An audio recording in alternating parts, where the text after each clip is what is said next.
자, 선거 앞두고 청와대 참모들의 출마가 이제 모락모락 연기가 피어지네. 지난주 내내 저희 취재 편의점 첫 번째 단독으로 하정우 AI 수석의 출마와 취재가 저희가 쭉 이어졌는데요. 그 뒤를 이어서 전은수 대변인 울산시장 그 출마 때문에 지역구를 비우게 되는 저 누구죠? 김상우 의원 죄송합니다. 예, 김상우 의원의 이제 그 지역구에 이제 전은수 대변인 얘기가 좀 나오고 있고요. 그리고 이제 김남국 전 그 디지털 소통 비서관 그리고 김남준 대변인은 이미 개항을로 가 있습니다. 어떻게 보세요? 저는 일단 뭐 하정우 수석은 정말 취재 편의점에서 한번 이 단독을 하신 이후에 지난주 내내 정치 아이템에서 하정우라는 이름이 첫 등장을 했다. 맞습니다. 라는 좀 의미가 있고 저는 개인적으로는 이제 부산 지역에서 전략적으로나 정무적으로나 정책적으로 대단히 마초한 인물이라는 생각을 개인적으로 하고 있어요. 하정우라는 인물에 대해서 물론 이 청와대 참모로서도 할 역할이 있고 어떤 분이 그러는데 정말 AI 전문가를 자처하는 분들도 많으시고 워낙에 그 층이 좀 두터워가고 있는데 찐이다 이런 평가를 이분은 진짜 찐 전문가다. 네네네. 그러니까 어디서의 역할이 더 크냐 해서 보수 쪽에서는 약간 야 청와대에서의 역할이 더 그치 국회 와서 뭘 해. 그런데 제가 이제 차지우 의원님을 좀 볼 때 국회에서 역할이 상당히 이 전문가분들이 있구나. 단순히 이제 입법 이런 게 아니라 이걸 공론화하고 의견을 모으고 하는 과정 중에 전문가로서 당에서 딱 자리를 잡으면서 당의 외연을 좀 넓히고 전문성을 되게 확보하는 역할이 분명히 있더라고요. 그걸 기대하고 부산 시민분들이 그 니즈가 당연히 계시겠죠.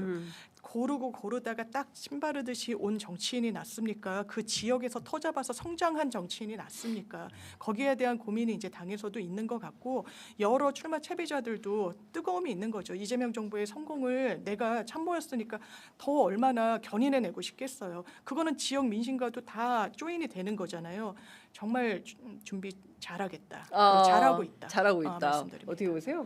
저는 뭐 하정우 수석의 그 화제가 상당히 뜨겁지 않았습니까? 지난 한 주간을 뜨겁게 장식을 했는데 대통령까지 나서서 그렇죠. 근데 저는 이걸 가지고 해석함에 있어서 자꾸 이렇게 그 하정우 수석을 뭐 띄우기 위한 하나의 빌드업 과정이다 이렇게 보는 견해가 하나 있는 것 같고 또 한켠에서는 아니 대통령께서 액면 그대로 그 작업에 넘어가지 말고 현실에 충실하라는 공개적인 그런 대화까지 다 나왔으면 좀 당에서도 이만하면은 좀 다른 길을 알아봐야 되는 거 아니냐 이런 두 가지 해석이 지금 나뉘고 있는 상황인데 저는 개인적으로 뭐 하정우 수석의 뭐 역량이야 뭐 워낙 뛰어나신 분이고 뭐 어떤 일을 맡겨도 다 잘하실 분인 건 우리 국민들이 알고 있으니까 좀 거기에 대해서는 논외로 하더라도 저는 당에서 이 높은 지지율을 가지고 왜 인재 영입을 못할까? 그리고 그동안 왜 안 했을까? 신인규 인재 영입 왜 안 하세요? 아니 그게 아니라 저를 얘기하는 게 아니라 신인규 거절하는 거 아닐까? 이 정도면 신인규는 정말 참 찐. 저는 인재가 아니라 찐이에요? 저는 인규고 이런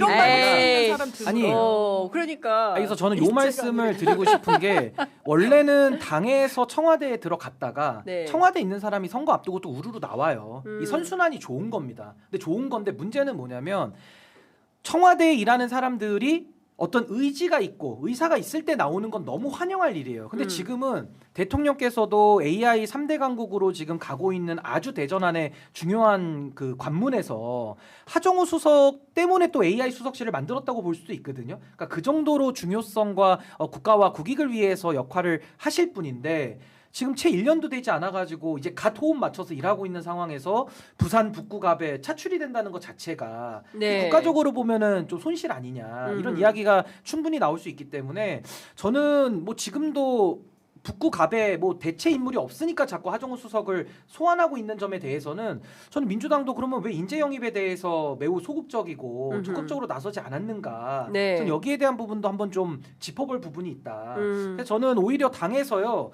더 많은 인재들을 당으로 흡수를 하고 그 인재들을 오히려 청와대에다가 인재풀로 이렇게 더 공급을 하는 것이 더 바람직한 당청 관계지 오히려 대통령 인기가 높다 보니까 청와대에 있는 대통령의 참모들과 내각의 사람들 분들을 자꾸 당에서 차출해가는 방식으로 가는 것은 저는 이 정책의 연속성이나 효율성 면에서는 좀 조심할 필요는 있지 않는가 그런 생각이 듭니다. 그렇군요. 하여간 또 좀 묵직하게 또 어떻게 가야 되는지 한번 눌러주신 걸로 뭐 그렇게 이해를 하도록 하겠습니다. 그나저나 한동훈 전 대표는 KBS 라디오에 출연해가지고 부산 북갑 출마 가능성을 얘기를 했습니다. 부산에 애정이 있고 부산 발전에 아주 큰 목표를 갖고 있다.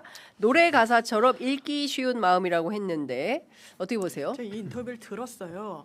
나가냐 안 나가냐 앵커가 계속 묻더라고요. 진행자가. 네. 그런데 지금 그 지역이 날지 안 날지도 모르고 뭐 어쩌고 뭐 이러면서 피해가다가 근데 제 마음을 알 수 있지 않으시겠습니까? 읽기 쉬운 마음 이래서 뭔 소리지? 나가겠다는 소리구나. 이렇게 돌려서 하는구나.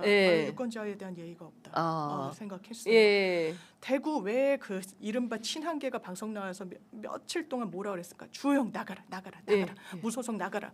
대구 수성은 그나마 대구에서 좀 해볼만하다고 이 평가가 나오는 지역이었잖아요. 그렇죠. 그러니까 고르는 것 같은 모습을 이미 충분히 너무 많이 보여줬어요.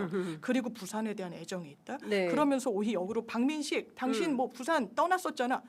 심지어 한동훈 전 대표는 떠난 적도 없어요. 거기 사람이 아니니까. 그러니까요. 무슨 현안을 대구를 사랑한다는 말로 정치하고 서병수 의원은 근데 왜 그런다고 보세요? 거기. 저는 너무 당이 어려우니까 뭔가의 어떤 대안으로의 고민은 한동훈이라도? 저는 없지는 않았다고 생각해. 구력이 엄청 있으신 분인데 이분 대안은 그 당의 태도를 보세요. 그러니까요. 이 어쨌든 국민의힘의 어른이고 선수가 상당한 전직 의원이시고 현직 지자체에 뭐 이렇게 했는데 너 사퇴 당협위원장직도 못 줘. 너 한동훈을 지원해. 이거 뿌리를 뽑아야겠다. 거의 너 징계 뭐 이런 수준인 너 징계, 타겟팅. 근데 또 한동훈 막 이렇게 뭐라 하잖아요. 그러니까 이 당은 당리당략과 사리사욕과 선당 후사가 없는 정당이 돼버렸어요. 그러니까 우리가 이제 적대적 공생이라는 말을 쓰잖아요.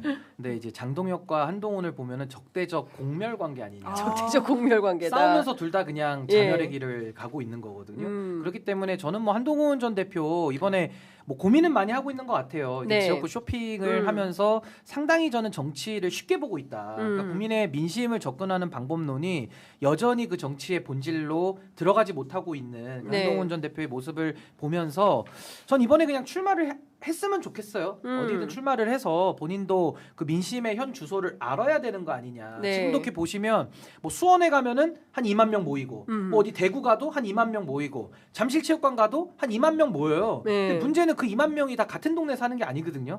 아마 미국의 LA 가서 토크 콘서트를 해도 또 2만 명이 갈 거예요. 제가 볼 때는. 그러니까 이게 그 팬덤에 의지하는 정치이기 때문에 자신의 지지 기반을 그 국민들을 상대로 하는 것이 아니라 자기를 좋아한다라고 하는 사람들만의 어떤 그 테두리 안에서 지금 정치를 하고 있기 때문에 전 이게 정치라고 보여지지가 않고요. 그냥 정치 놀이 같아요. 그러니까 정치 놀이에 빠져 있다. 근데 거기에 대한 저는 성적표를 받아봐야 된다고 생각합니다. 그리고 본인도 이번에 뭐 출마하겠다고 얘기는 해놓은 게 많이 있으니까 말빚이 있으니까 전 이번에 출마해서 전 한번 국민들의 냉정한 전 민심의 평가를 한번 받아볼 필요가 있다. 그 민주당 입장에서 볼 때는 경북을 제외한 나머지는 다 석권이 가능한 이런 그 예상과 진단이 있는데 그렇다면 경북 전략은 어떻게 할 거냐 이거는 좀 고민일 것 같은데 어떻게 보세요? 저희가 그런 기사를 좀 봤고 거기에 대해서 근데 선거란 건 진짜 알 수가 없기 때문에 그걸 뭐 전제하고 이제 전략을 짤 수는 없지만 그럼에도 불구하고 말씀 주신 취지와 그 기사에서도 경북은 어떤 상황에서도 안 되는구나 이렇게도 읽히는 거잖아요. 역으로.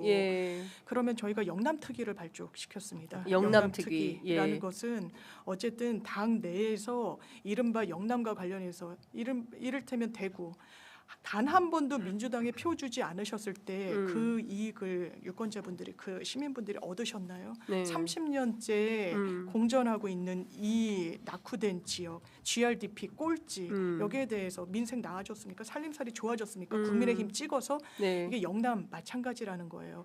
그러면 이 부분과 관련해서 저희가 정책을 다 마련하고 그 지역에 대한 현안을 청취해가지고 어찌됐든 더 화력을 집중하겠다. 정책적인 면에서 그런 부분과 관련한 시너지 효과를 낼 수밖에 없다. 그게 또 이재명 정부의 5국 3특과도 맞는 방향성이다 말씀드립니다. 그렇군요.